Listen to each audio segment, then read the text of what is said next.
sec. Okay, let's move on. Now, our two guests today, you can see the picture, that you will be able to see them live in a few seconds. We have Simon Jones, which is the head of innovation for Team Sky. Team Sky, don't need to say very much on this. You know, the winners of the Tour de France and one of the strongest brands in the world of sports. Simon, who is our partner in London, and really, you know, very much leading the innovation scene as far as sports is concerned in the UK. Thank you very much for joining us today, Simon. And with Simon, we have Ben Sales, which is the startup partnership director for Sky Ventures. Again, Sky, we just had the privilege and the honor to visit your I will call it your little city in Hazelwood in West London, and really impressive. And I'm sure with you know, you have something to say, a few things to say as far as sport innovation is concerned, and your focus and what you're looking for as far as investments with startups. So the purpose of this webinar is really to get to know you and to hear a little bit from your experience and what you're looking for, and also to give a chance later on for the startups to share and perhaps ask you some direct questions, anything that they can find relevant. And obviously, if they can later on find a way to communicate with you for further details or questions, it would be great. So, Simon, maybe you want to join us first? I'll stop sharing my screen. Yep. Hey. Hi. I've not done many webinars, so there we go. Do you want to kick off into the presentation? Yeah, I think you have the option now to. Yeah. Okay. Hi, everybody. Look, I've got a few slides just to give a bit of a background on Team Sky. And then I'll talk about innovation, what it means to us, and then I think we'll sort of hand over to Ben then. So obviously take your questions. So bear with me, just going to pull this presentation up. Is that all working, everybody? Okay. I'm closing my camera, so I'll see you later. Bye for now. Okay. Yes, it's working for me. Guys, please say something in the chat that it's working for you, and you can see Simon and the presentation.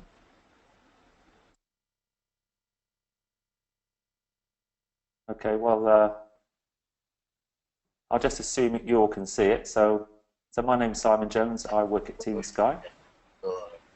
I'm the head of innovation, and that's my email address. So anybody who wants to get in touch afterwards, feel free, and I'll get back to you one way or another.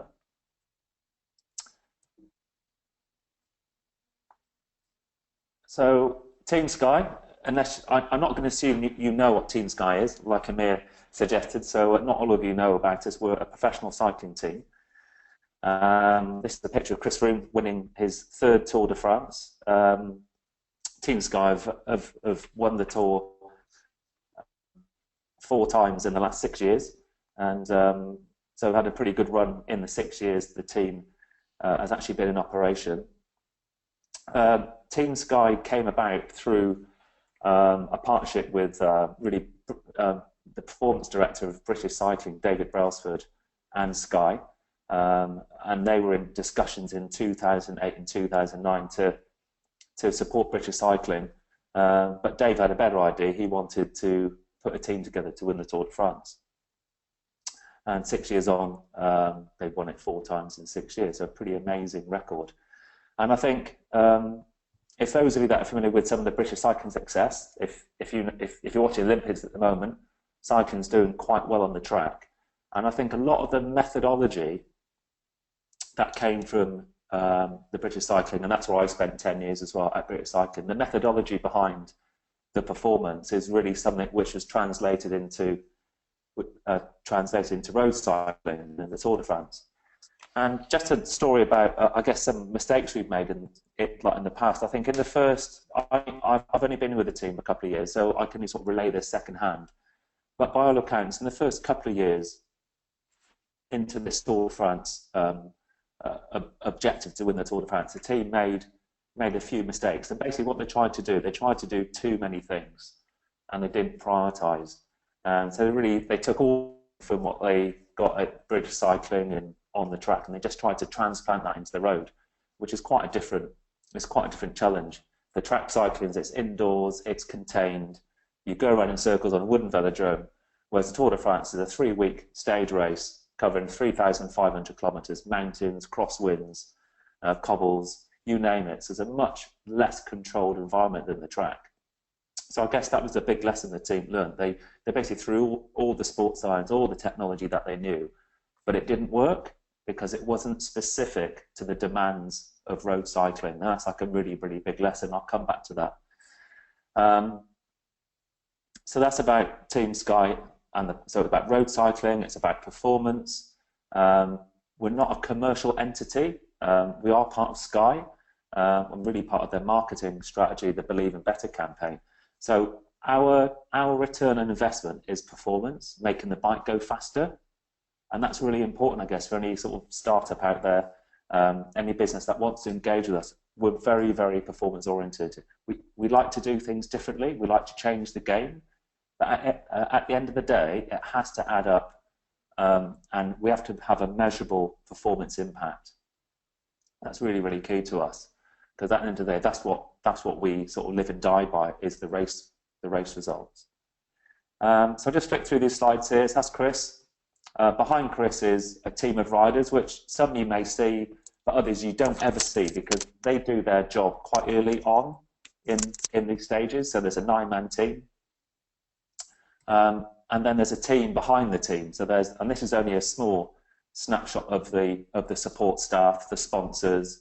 Sort of third from your left on this screen here is Fausto Pinarello, who you can see the bike. The bike is a Pinarello bike. So we've really partnered with Pinarello to probably make the best bike possible with the current technology. And the great thing with Pinarello and our partners, they really want to get on this innovation piece, and that's the type of partnerships that we want. We want people that want to move forward, they want to improve. So the great relationship with Pinarello ever since the team was founded sort of 6 years ago. Team Sky have been with Pinarello bikes, and each year, believe it or not, we just keep improving something. If you look hard enough, you'll find something to improve upon. So just a few summary notes here. I mentioned this. Our return on investment is a measurable performance impact. So we're not looking for money, although that'd be nice. But we get our sponsorship. We've got good sponsors. We've got enough financial resource. But our currency is that. So whether it could be in seconds, it could be in stage wins. That's what we're looking for here. Is any new technology or knowledge or idea must have a performance impact. We go about this process of marginal gains. So we look really, really hard in every area that we believe has an impact on performance, and we just try and turn the dial up. We try and look for small improvements. There's a process that we go about behind the scenes to do that, because in real terms we can't do everything. So going back to that first lesson I said earlier that we made, or the team made, or we tried to do too many things in the first year or two. It's about prioritising and understanding which area has the biggest impact.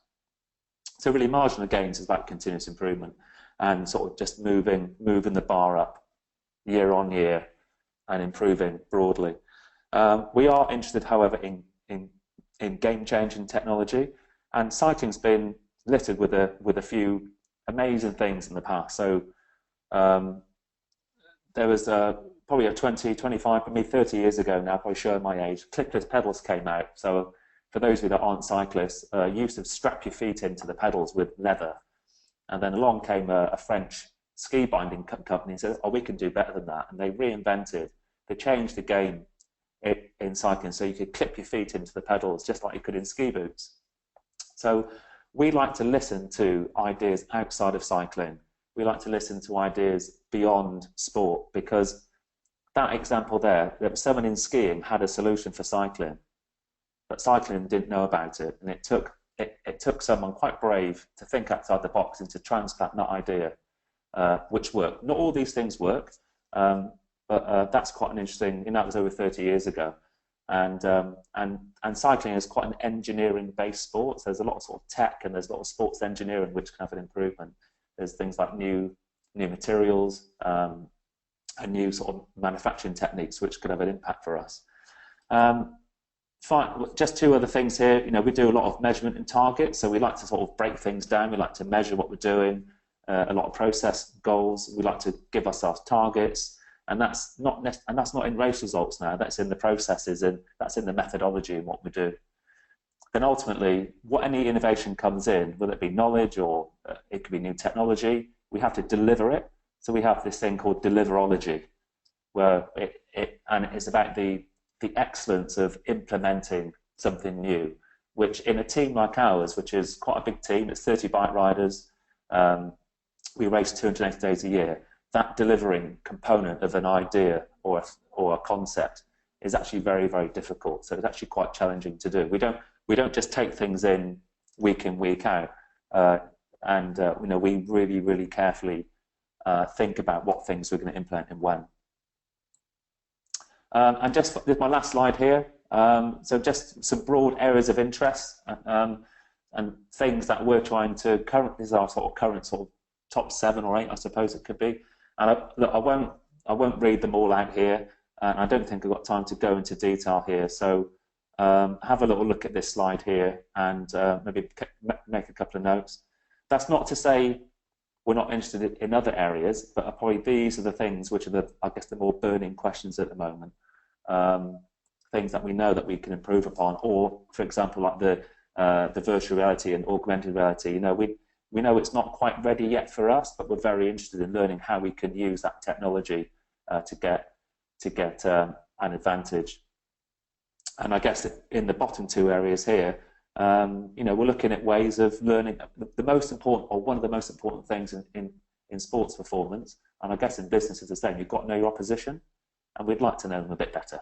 And that's why I put those two. So there's one about the competitors and one about our own performance that we think we can improve upon.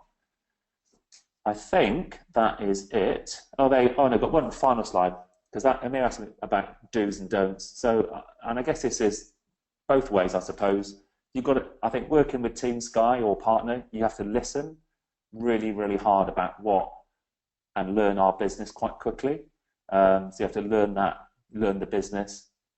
Communication is really, really key. I think that comes up a lot. And also working in performance sport, and I think as same as business, you've got to be really hard-skinned. We're really honest with people, and we're quite blunt because we don't have a lot of time. That's not personal; it's just the way it is. So I think that's my slides. Amir, I will stop sharing my. I'll exit that.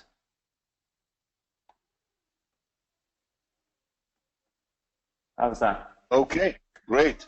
Thank you very much, Simon. And we already have some questions, but we'll wait until the end of Ben's presentation, and then Chaim will take off in sharing some of those questions. I remind you all that you can get into the questions or into the chat and put your question or anything you would like to address Simon and Ben. Okay, Ben, Chaim, I think you can move it now to Ben. Ben, are you there? Yes, I am. Hi. Okay, I'm closing my camera. Okay. All right. Can everyone see my screen? Yeah. Let me just make that get big. Okay, great. So I was going to do 2 things. So thanks for that, Simon. That was good.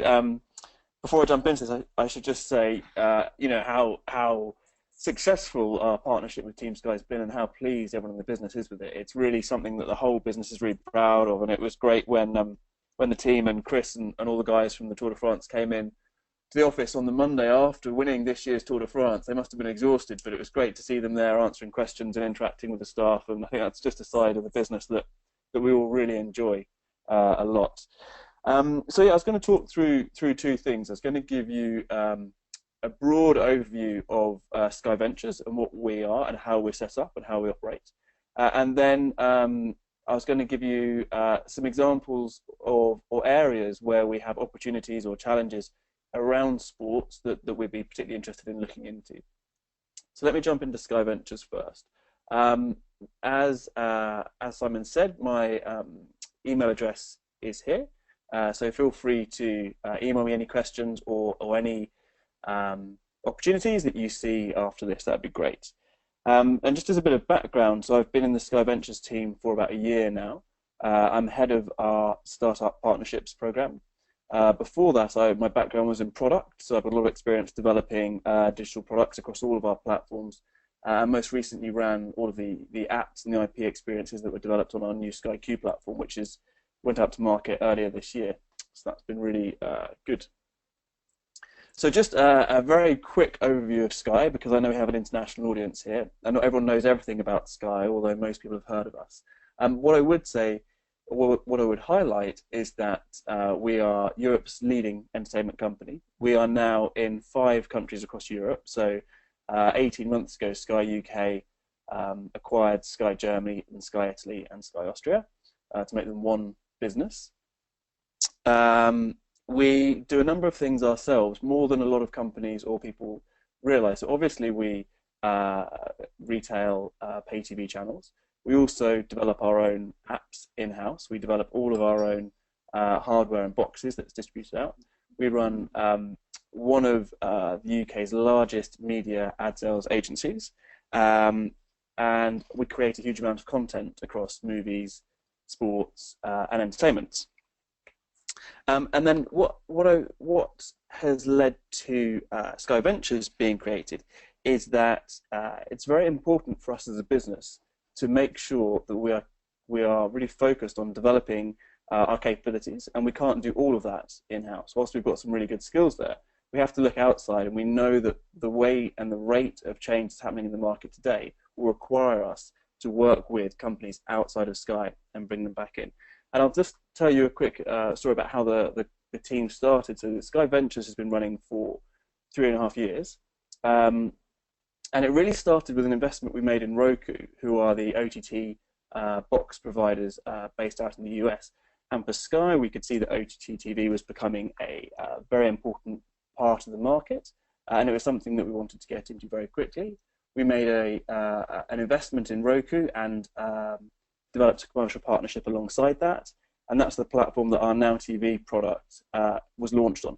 So Now TV is, if you like, our pay light service. It is there for customers to get access to pay TV, to sports and movies, but there is no contract. It's a month-by-month service in the same way that a Netflix would be.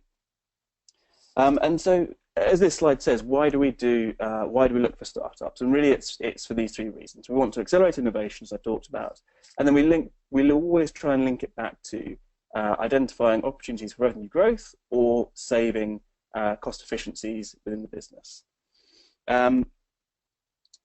What I've got here on this slide is the broad themes that we as a team look across. I'm just going to skip over this for now, because what I'd rather do is come back to this at the end and talk more specifically around sports. What stages do we invest in startups or work with startups in? So one of the things I should say is we do 2 things with startups. We look firstly to be a commercial partner of startups, to be a customer of their technology, and use that in the business. And then when and where we find companies that are really strategically relevant to where we think our marketplace is going, or a marketplace that's going to come into our space will be, we'll make an investment in that company. Typically, they're smaller investments in the business. We tend not to lead rounds. We tend to follow financial bodies into the investment. And typically, we invest around Series B and onwards.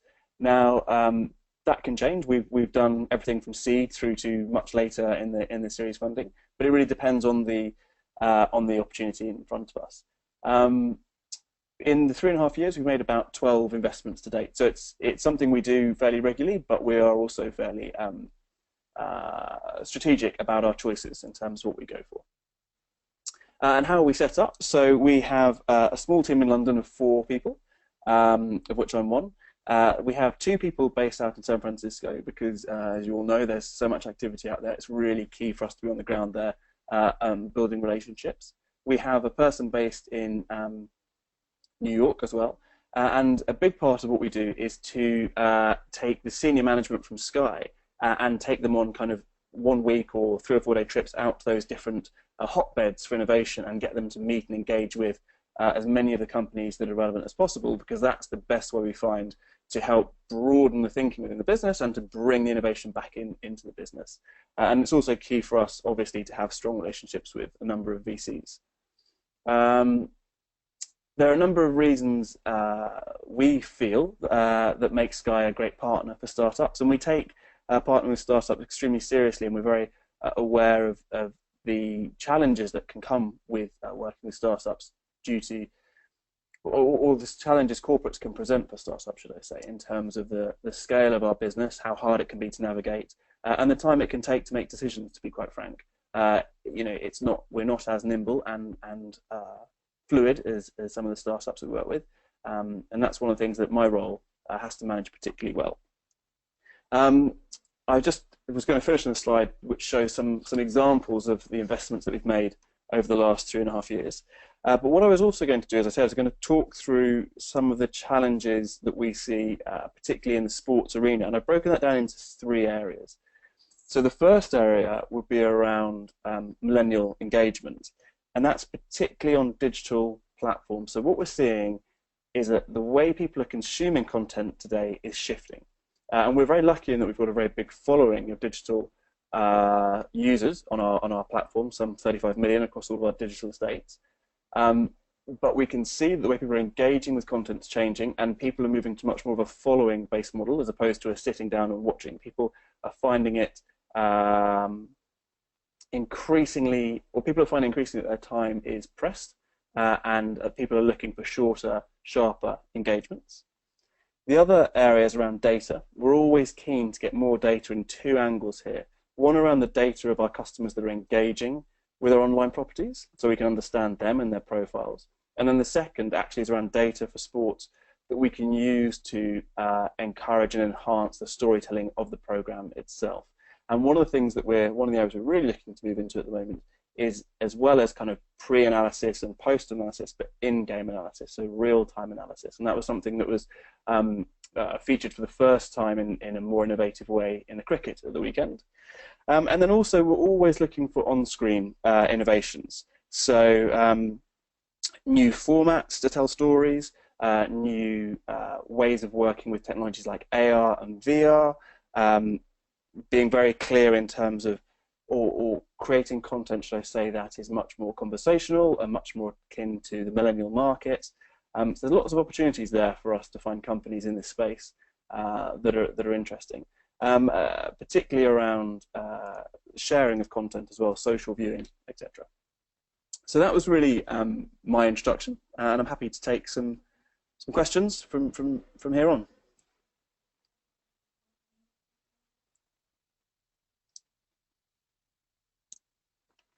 Okay, great. So first, let me put also Simon, so we can also see Simon.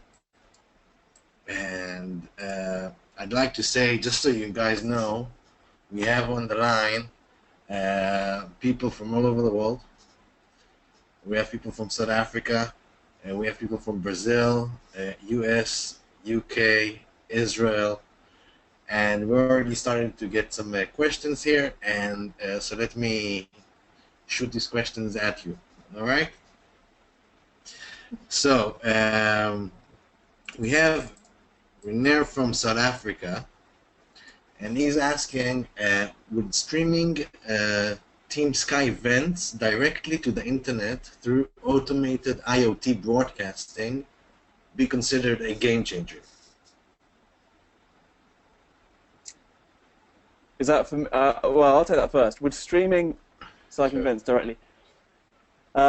Yes, obviously. One of the things we're very interested in as a as a company is how new opportunities and business models that exist in direct-to-consumer OTT services. Now, as I'm sure the person asking the question will know, there are a number of players involved in the value chain, from the content being shot to the content being distributed, and we're very interested in new opportunities and ways of looking at that value chain and distributing the value through the chain, and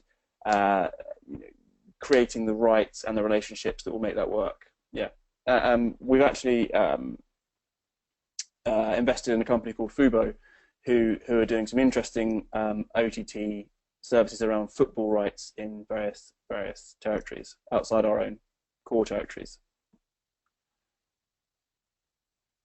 Okay. Thanks, Ben.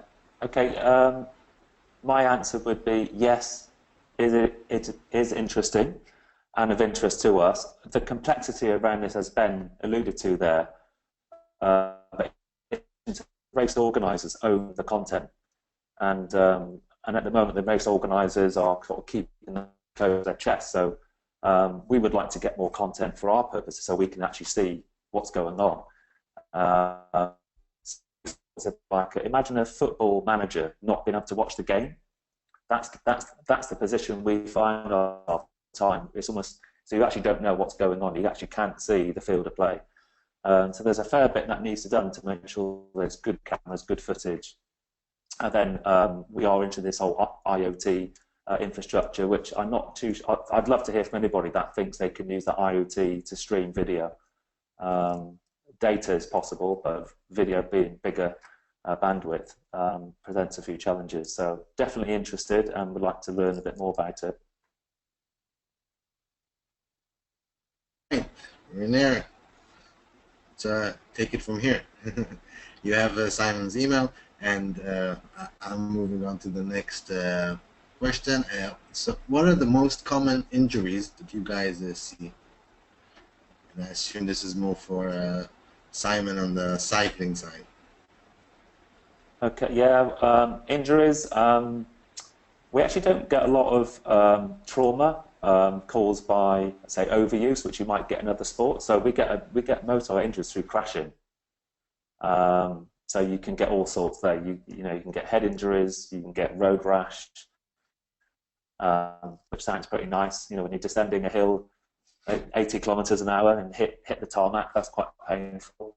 So we get a lot of sort of blunt trauma through crashing.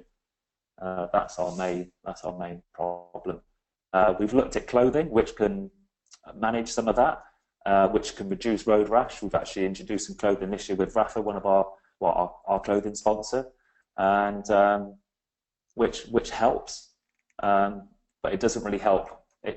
It might stop the road rash, but it actually doesn't stop the impact protection. So yeah, I can see where you're going with that question. So yeah, keen to hear what ideas might be out there.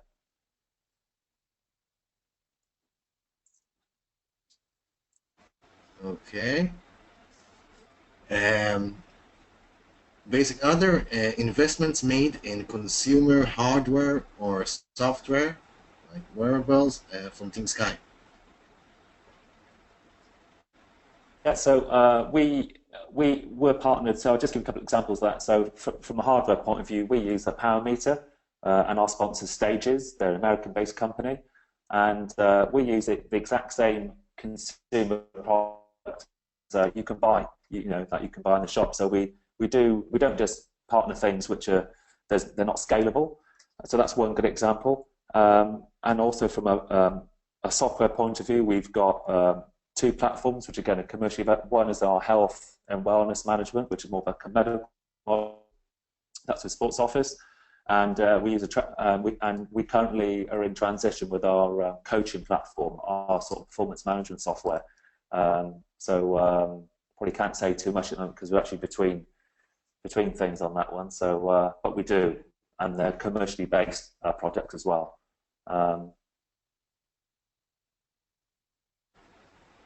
Okay, yeah, that one was from Jeremy, and okay, people are asking if you guys have Twitter accounts. Absolutely. I should have put it on the first slide. So, it's I've forgotten what my name is actually. I think it's Simon_Jones1. I think. Yes, it is. I don't often look at it, so there's too many Simon Joneses out there. So you'll find me on Team Sky. Search Team Sky. I'll be there somewhere. Yeah, so yes, I do have a Twitter account, but no, I don't post to it very often, so there's not a lot to follow. I'm more of a follower. Okay. Okay, I have here a question from Jordan. Okay, it's a mouthful. So, we would like to know your interest in synergistically combining logistics and communication in chaotic environments, such as sporting events, military, police sectors, and medical fields, by using coded messages with wearable technology to eliminate miscommunication. Right. Look, I heard that question at 3 different parts there. So I guess, look, we always we race 280 days a year. That's not back to back. So we have 3 teams which race at any one time. So we've got a small logistics base. We've got about 25 vehicles, but I still think we'd like to. It would be good to. I think we can improve. So on the efficiency side, in terms of communication and coded messages, not too sure on that one. But like I said, I'm one of these people that you don't know what you don't know. So I'd like to probably find out a bit more about that, really.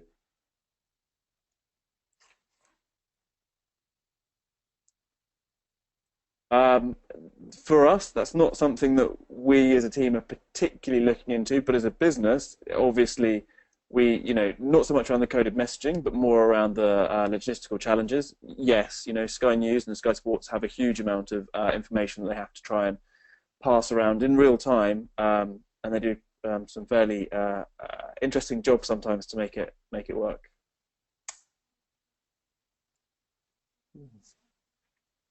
Okay.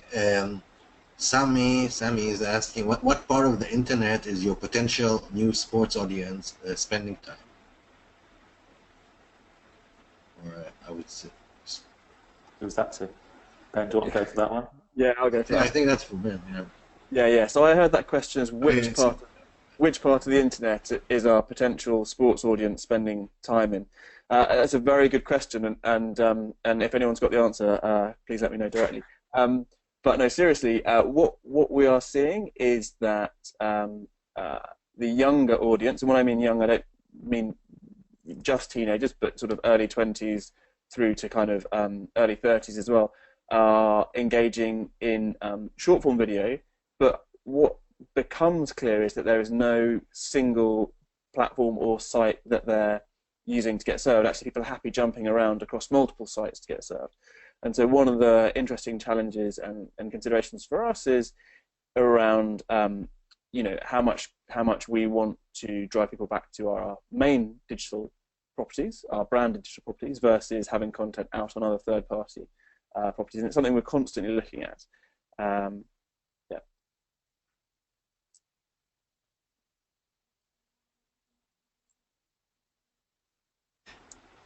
Guys, when you ask the questions, maybe you should write if it's for Ben, or for Simon, or for both of them, just to make it easier for us. All right, so I have more questions here. One of you guys, I'm not sure which one, you had a slide that talks about opportunity on digital content. And Suresh is asking if you can tell more about it. Yeah, I think that's probably for me. In terms of digital content, so I think what we're interested in from a digital content point of view is well, I think there's a few things there. Firstly, it's around tone of voice and the type of content that people are creating. If we look at what's very popular today and trending on digital platforms, it doesn't necessarily have the production values that Sky have traditionally brought to content creation. And actually what we're finding is that the content that people are engaging with on these digital platforms isn't instead of, but as well as, the highly produced content that exists, so anything in that space. The other thing that's quite interesting for us is obviously content that's shareable, because it's very common for people, or sharing is driving a huge amount of traffic around the internet at the moment. The other thing that is interesting for us is how can you make digital content more interactive. I don't think anybody has really cracked that yet. We feel that no one has really cracked that yet. And the other area which again hasn't been cracked is second screen viewing. We've tried different things in the past around second screen engagement, but nothing's really flown in the way that we would like to find something to do it.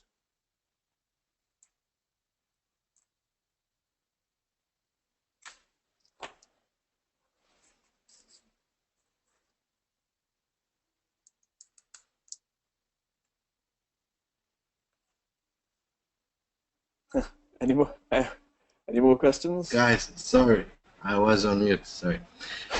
What type of business model for sending new video content do you see more real and profitable nowadays? Is it subscription-based or pay-per-view? Wow, that's a big question. What kind of business model do we see being for sports videos? Is it specified or just for content, subscription or pay-per-view? So I'm gonna take the question for sports. Okay. I think it's an interesting question. I think we still very much believe subscription is the right way forward. I think pay-per-view really has value around big events. One of the challenges with subscription is reach beyond people who are already committed to pay TV, and that's where services like Now TV come in. And actually, with our Now TV product, I don't know if the person asking the question has looked at it, we actually have a hybrid model of both, where we offer month sport passes, so you can get access to the Sky Sports programs on a month-by-month basis without signing up for a 12-month contract. But actually, we also offer weekend passes. So if there's a particularly big weekend of sport that you really can't miss, you can just buy the weekend pass and have friends around and watch the football, the rugby, or the cycling, or whatever it might be. And then obviously pay-per-view or pay-as-you-go sort of sits on top of that. I think that the investment in sport is so high that pay-per-view on its own will be a challenging model going forwards.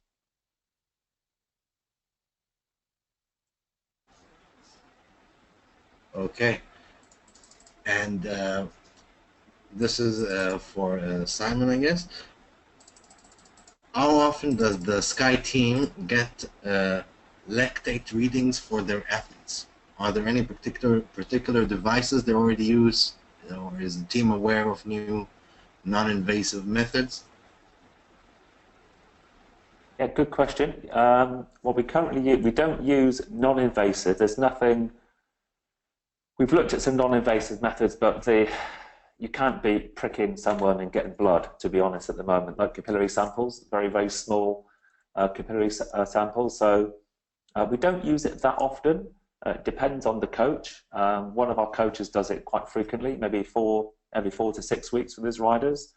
I'm aware of some of the, from biomedical sciences, how there's like nano capillary samples, which are, and you can barely feel this stuff as well, which is apparently very, very reliable. So hopefully that's answered your question. So we're we're quite interested in that area, sort of non-invasive measures, whether it be for free fatty acids, glycerol, blood sugars, for example. Lactate is of interest if it works. All right. Ben, what sort of information or documents do you appreciate most regarding due diligence on evaluating a partnership with a startup? Okay, that's interesting. So I think that the first thing I would say to startups is to be very, very clear about the thing it is that you're very good at, and when you're engaging with a big company, you are much better off telling us one thing that you're very, very good at, because actually it's very hard for us if we have a company that comes forward and says they can do multiple things, because it's actually quite hard to then plug it into the organization in the right way. The second thing is where a lot of the nervousness comes from within the business, people who aren't engaged with startups on a day-to-day basis, is the ability to operate at scale or to be scaled and be robust. We don't have a model at Sky where we can afford to have too many things failing.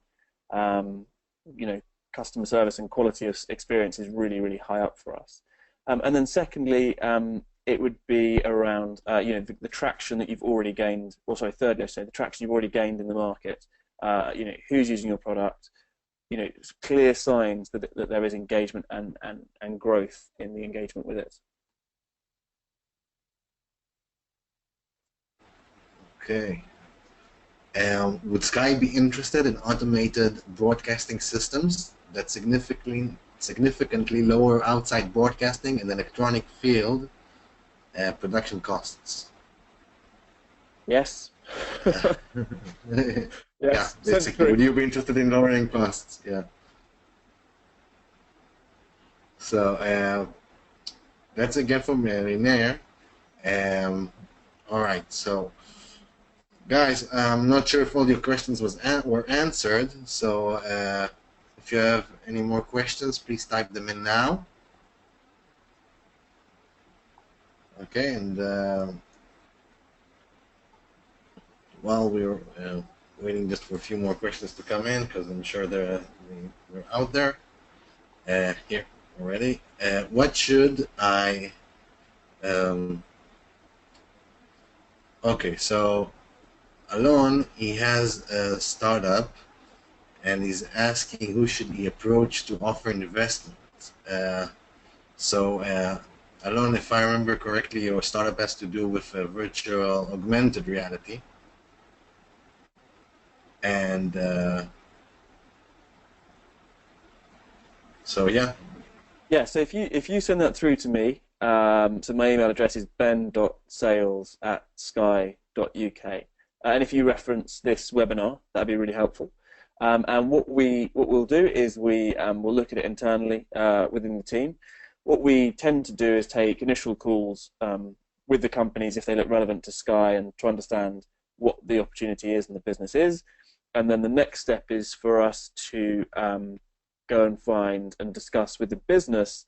For each of the companies we bring in and we invest, we have to find a business sponsor for. We're not a fund as such. We are very much set up as a strategic investor. So we will then go and work with the business and take the business through the proposition that we think is interesting and set up a meeting between the business and the startup. That's generally the process we go through. And another question, what level of traction would you be looking for before getting involved with an early stage startup? Yeah, we're always interested, but I would say, as I said in the slide earlier, we're generally sort of Series B, so when there's a good level of traction in the market that's proved out the idea and proved out the robustness of the technology. That depends, scale's sort of hard, because if it's consumer facing, we're sort of in the thousands, tens of thousands. If it's business to business, obviously that can be a much fewer number of customers, but just enough that show that it has been used in anger.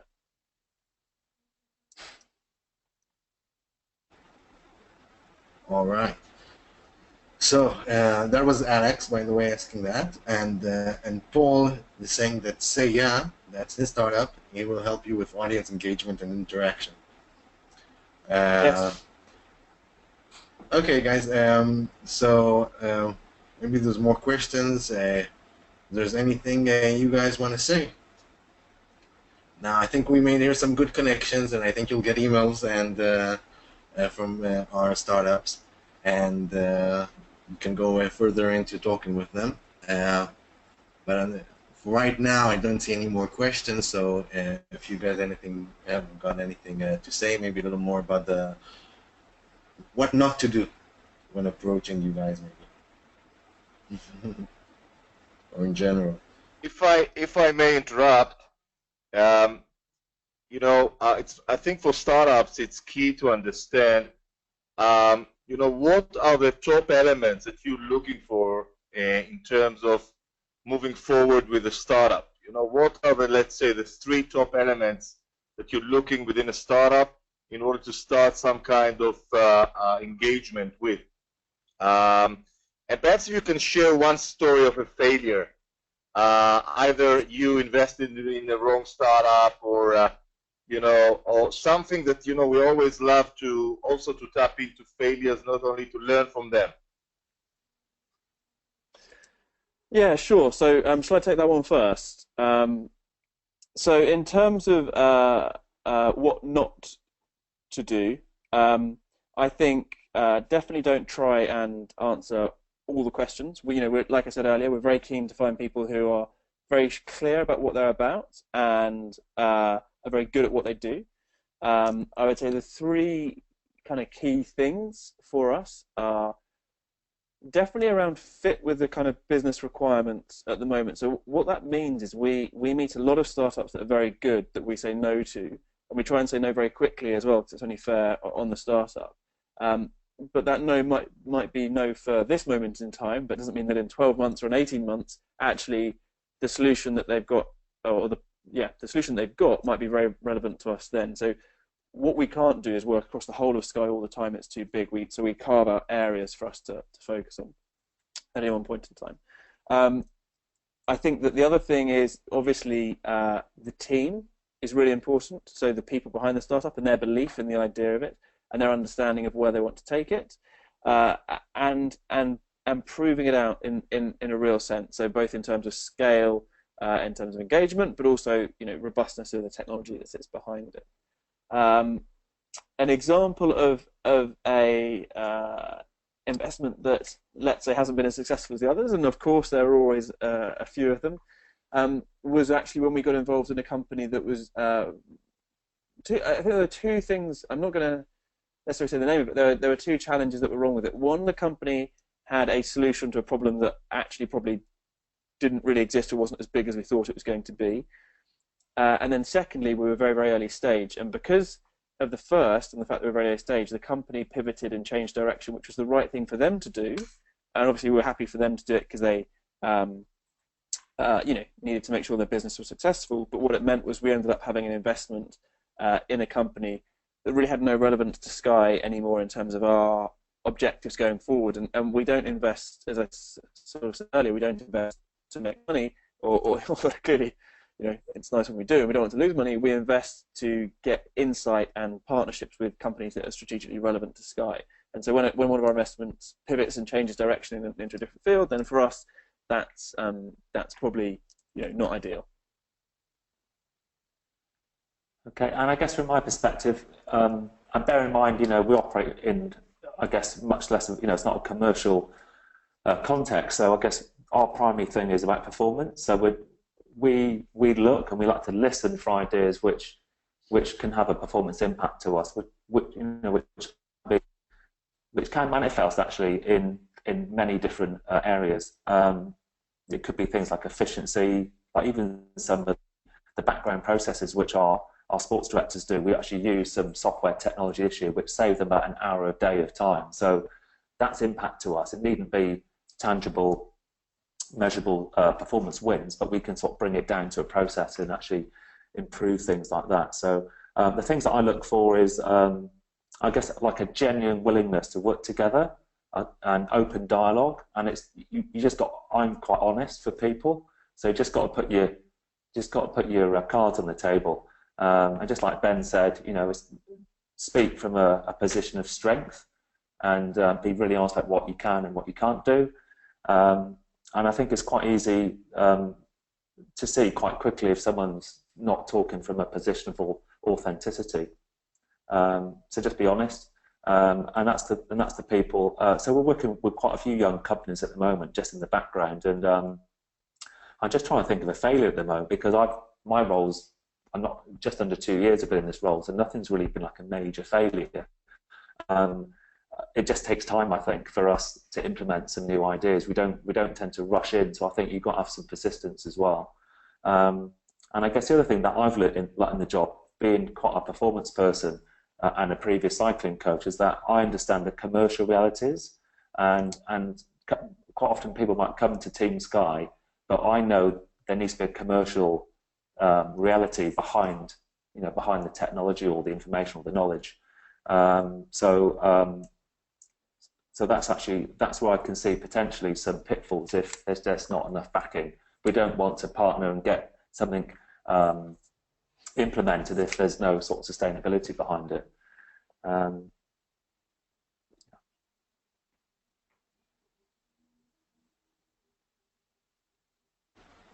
That's enough from me. Okay.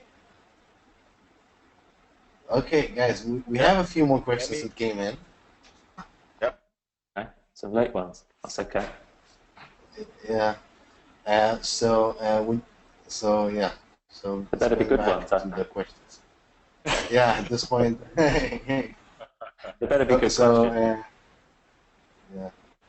what would be the most relevant type of startup Sky is interested in? As to what are they strategically looking for at the moment? So, yeah, we look quite broad. Well, we're looking in 4 areas at the moment. So we're looking around companies that can help us engage with millennial audiences. And when I say millennial, I mean that quite broadly. So young adults, teens through to young adults. We're looking at companies that can help us be more data-driven in terms of our business approaches and using data to make better business decisions. We're looking at companies that can help us monetize our digital content assets and also help us to expand our digital content assets. And we're looking at companies that are doing new things in direct consumer OTT services. Okay, so related to that, would the VOD platform like YouTube dedicated to sport be of interest? We would love to take a look at something like that, yes. Yeah. Okay, great. Okay, so just one more question. Would wearable technology, a cooling vest, would that be of interest to you guys? There's plenty on the market already, cooling vests. So, or cooling interventions. There's a number of different solutions. And to be honest, there's one thing I should have mentioned before. We're a very evidence-based team. So we look very, very hard at the scientific rigor behind any technology. And I think I would be fair to say that in cooling vests, there's perhaps a bit of a question mark over their true benefit. There might be other better. So you really have to understand, for us, and being a startup, you really have to understand the physiology, because our sports are a very physical-based sport. So you really have to understand the physical and the physiological limiting factors behind performance. And in that knowledge are some clues, I think, about how we can improve. So cooling vest potential, but there might be better methods out there. Okay, so guys, moment, and I think that's it. So, so let me thank you both for being on the webinar and making yourself available for our startups. And it seems like there is some great connections that can be made. And that's it. And I just want to thank also all the startups who came and participated in this webinar. And you know, we're doing lots of activity around the competition with the final coming up, and we have lots of activity on social media, etc. So we encourage you guys, you know, to take part and participate. I will put the link to our Facebook and to our Twitter if you guys are not connected to us yet. And also, there will be a replay sent, and in that email, I'll also send again Ben and Simon's emails, so you guys can contact them if you see some opportunity. And Amir, I say you are online. You say something. The replay is not going to be broadcast on Sky. I thought, you know. Not just yet, thank you. I would have done my makeup if I'd known that. Okay, so, you know, in the name of the game, we believe is partnership, is collaboration, and it's really connecting people. You know, there are people here, as Chaim said, from all over the world, and the ability to really speak to you, Simon and Ben, I think it's a real privilege. And I'm not just saying it. I know that this is something, this is a very special opportunity for us, for them. So really thank you very much for taking the time and joining us today. And we really look forward to continue the collaboration with Team Sky, with Sky, with all the additional technologies, innovations that are within the platform. You know, maybe we can, you know, we will do this live on Sky one day. Okay, anything you want to say, Chaim? Any feedback from the startup? Maybe they would like to say something as well. Chaim, you can share it just for the end. Yeah. So I have here people saying a big thank you, an awesome webinar, and yeah, people are very happy, and I'm sure that more people who will see us on the replay will also get lots of benefits, and yeah. Sure. Okay. Very useful. Very useful to hear the objectives and the areas of interest from Sky and Team Sky, of course. And yeah, just thank you. Okay, Simon, would you like to say something, Ben? No, look, I've been doing a lot of talking, but we always really appreciate any opportunity to connect with startups. We're always really excited about what we can achieve. So looking forward to hearing from people. Thank you very much. Yeah, and likewise, yeah, look, if anybody writes to me, you'll get a response. This is pretty much what I do all the time with the team. I'm externally facing, looking for ideas, so you'll get a response from me. If I don't know if it's for us, I can maybe forward it on to somebody that may be able to help. So good luck to everybody. Great stuff. And are you guys... Thank you very much. Okay, thank you. Bye-bye. Bye, everybody. Okay, bye-bye. Bye.